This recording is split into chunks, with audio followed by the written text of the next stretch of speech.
The Boy Who Snared the Sun. A deep crusted snow covered the earth and sparkled in the light of a wintry moon. The wind had died away. It was very cold and still. Not a sound came from the forest. The only noise that broke the perfect quiet of the night was the cracking of the ice on the big sea water, Gitchigumi, which was now frozen solid. But inside old Iagu's tepee it was warm and cheerful. The tepee, as the Indians call a tent, was covered with the thick, tough skin of the buffalo. The winter coat of Mukwa the bear had now become a pleasant, soft rug for Iagu's two young visitors, Morning Glory and her little brother Eagle Feather.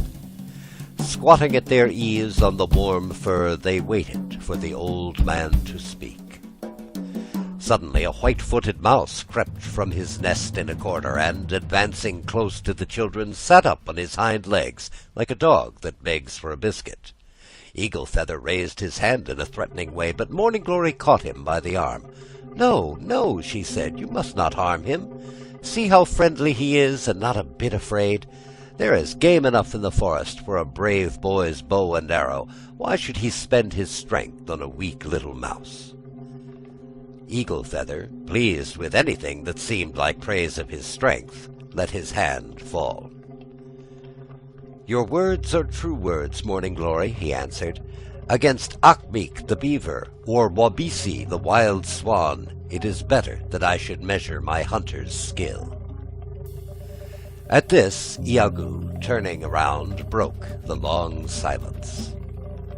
"There was a time," he said mysteriously, "when 1,000 boys such as Eagle Feather would have been no match at all for that mouse as he used to be." "When was that?" asked Eagle Feather, looking uneasily at his sister. "In the days of the great dormouse," answered Iagu. "In the days long ago where there were many more animals than men on the earth, and the biggest of all the beasts was the dormouse. Then something strange happened, something that never happened before or since. Shall I tell you about it?" "Oh, please do," begged Morning Glory. "The story I am going to tell you," began Iagu, "is not so much a story about the dormouse as it is a story about a little boy and his sister. Yet had it not been for the dormouse, I would not be here to tell about it, and you would not be here to listen. To begin with, you must understand that the world in those days was a different sort of place from what it is now. Oh yes, a different sort of place. People did not eat the flesh of animals. They lived on berries and roots and wild vegetables. The Great Spirit, who made all things on land and in the sky and water, had not yet given men mondamin, the Indian corn. There was no fire to give them heat or to cook with. In all the world there was just one small fire, watched by 2 old witches who never let anybody come near it. And until Coyote, the prairie wolf, came along and stole some of this fire, the food that people could manage to get was eaten raw, the way it grew." "They must have been pretty hungry," said Morning Glory. "Oh yes, they were hungry," agreed Iagu. "But that was not all.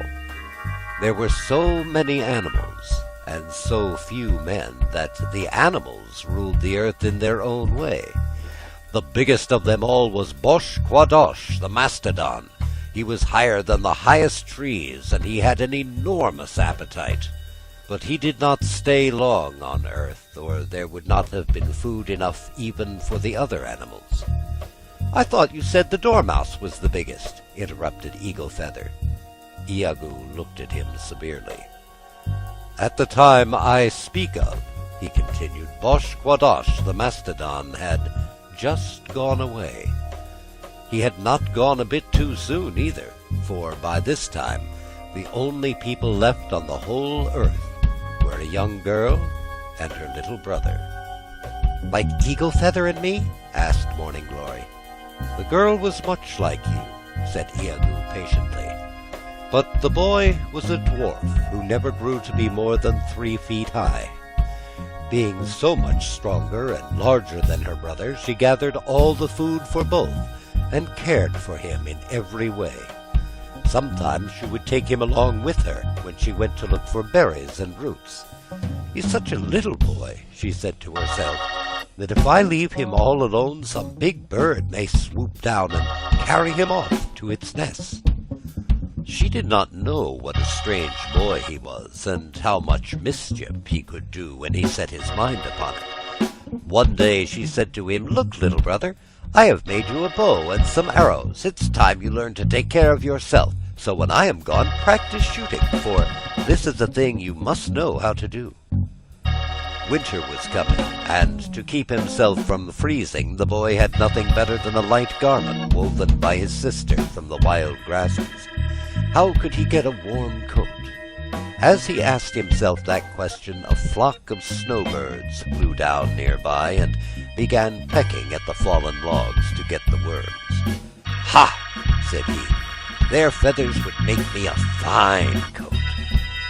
Bending his bow, he let an arrow fly. But as he had not yet learned how to shoot straight, it went wide of the mark. He shot a second and a third. Then the birds took fright and flew away.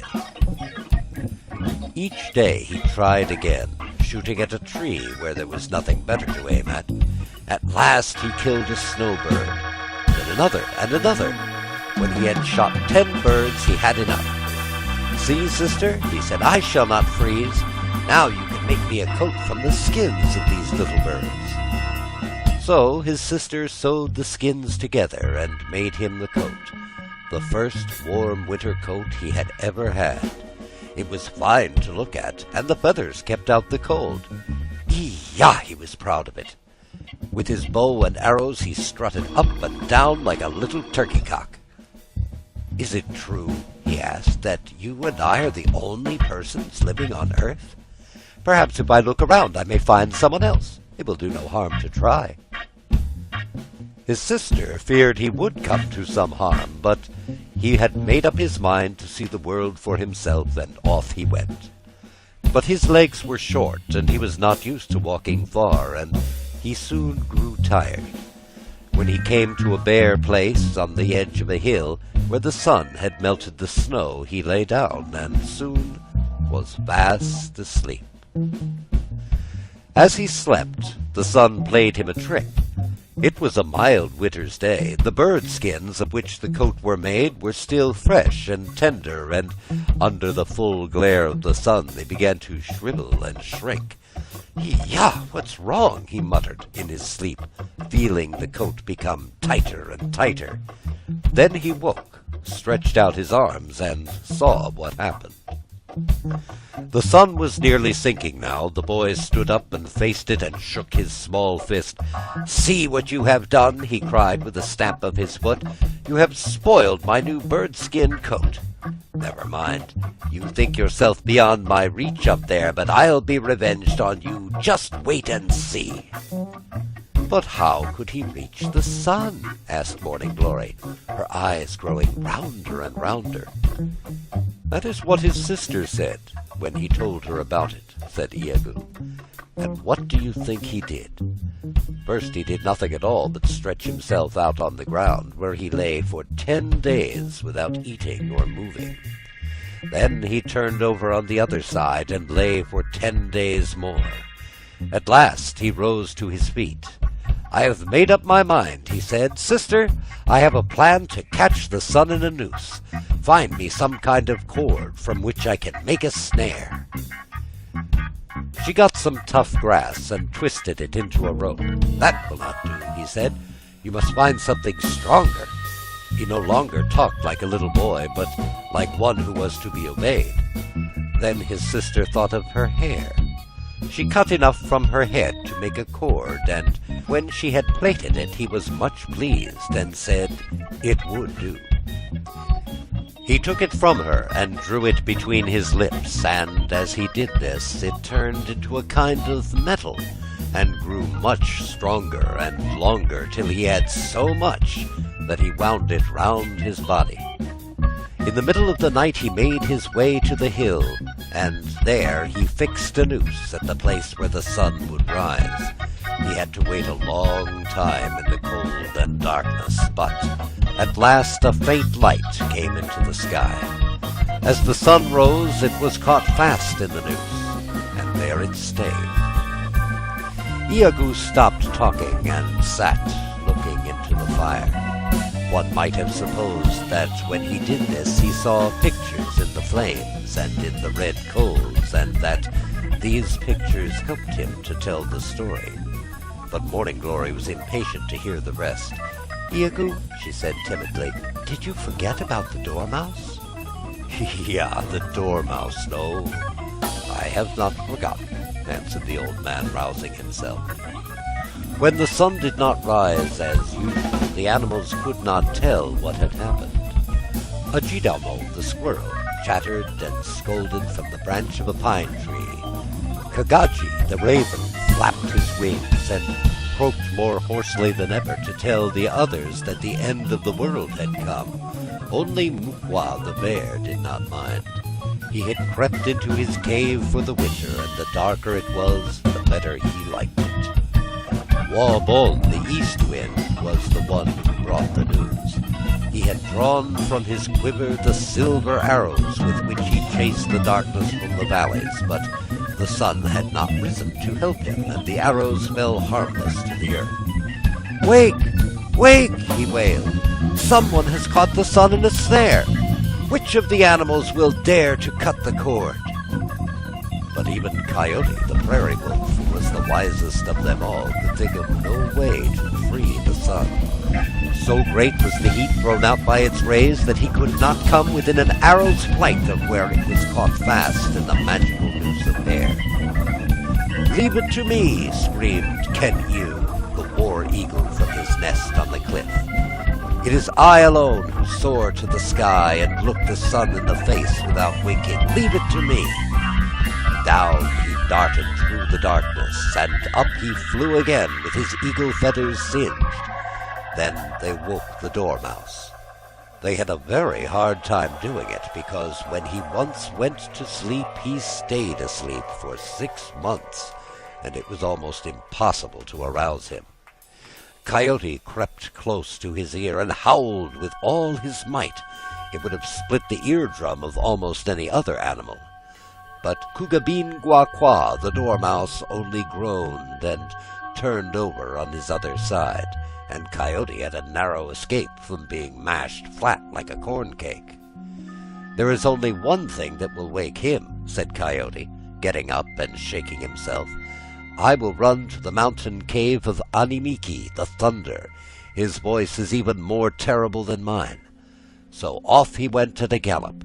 Soon they could hear Animiki coming. Boom! Boom! When he shouted in the ear of the dormouse, the biggest beast on earth rose slowly to his feet. In the darkness he looked bigger than ever, almost as big as a mountain. Animiki the thunder shouted once more to make sure that the dormouse was really wide awake and would not go to sleep again. "Now," said Coyote to the dormouse, "it is you that will have to free the sun. If he burned one of us, there would be little left but bones, but you are so big that if part of you is burned, there will still be enough. Then in that case you would not have to eat so much, or work so hard to get it." The dormouse was a stupid animal, and Coyote's talk seemed true talk. Besides, he was the biggest animal. He was expected to do the biggest things. So he made his way to the hill where the little boy had snared the sun, and began to nibble at the noose. As he nibbled away, his back got hotter and hotter. Soon it began to burn till all the upper part of him had burned away and become great heaps of ashes. At last, when he had cut through the cord with his teeth and set the sun free, all that was left of him was an animal no larger than an ordinary mouse. What he became then, so he is today. Still, he is big enough for a mouse, and perhaps that is what Coyote really meant Coyote, the prairie wolf, is a cunning beast, up to many tricks, and it is not always easy to tell exactly what he means.